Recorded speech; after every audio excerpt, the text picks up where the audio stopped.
Friends, in 2021, the people of Tamil Nadu brought DMK to power. Instead of taking it as a responsibility, they have betrayed the mandate.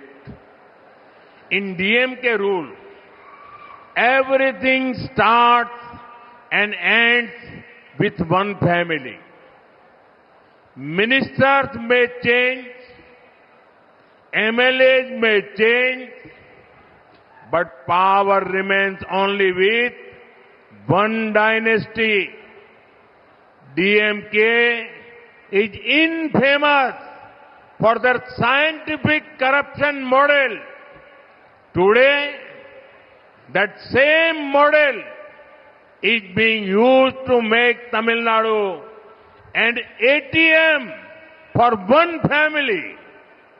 A minister from this very district is involved in a huge cash for job scam. When jobs are sold for money, the dreams of honest middle class and poor youth are destroyed. Where is all this money going? Just like all rivers go to the sea, all corrupt money in Tamil Nadu goes to one family. நண்பர்களே, 2021 ஆண்டிலே தமிழ்நாட்டின் மக்கள் திமுகவை ஆட்சி கட்டிலில் அமர வைத்தார்கள். ஆனால் திமுக என்ன செய்தது? அவர்களுக்கு கொடுக்கப்பட்ட பொறுப்பை, கடமையை நிறைவேற்றாமல் அவர்களுக்கு கொடுக்கப்பட்ட கட்டளைக்கு துரோகம் இழைத்தார்கள். திமுக ஆட்சியிலே அனைத்தும் ஒரு குடும்பத்திலிருந்து தொடங்கி ஒரே குடும்பத்துடனேயே முடிந்து போய்விடுகிறது. அமைச்சர்கள் மாறலாம், சட்டசபை உறுப்பினர்கள் மாறலாம், ஆனால் அதிகாரம் என்னமோ ஒரே ஒரு வம்சம், ஒரு குடும்பத்திடம் மட்டுமே இருக்கும். விஞ்ஞான ரீதியான ஊழல், அந்த மாதிரிக்கு பெயர் போனது திமுக.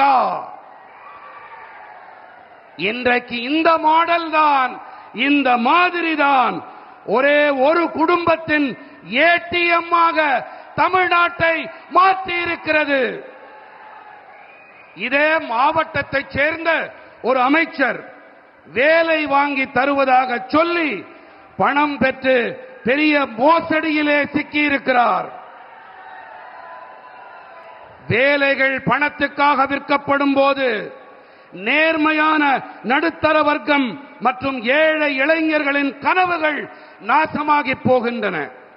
இந்த பணமெல்லாம் எங்கே போகிறது?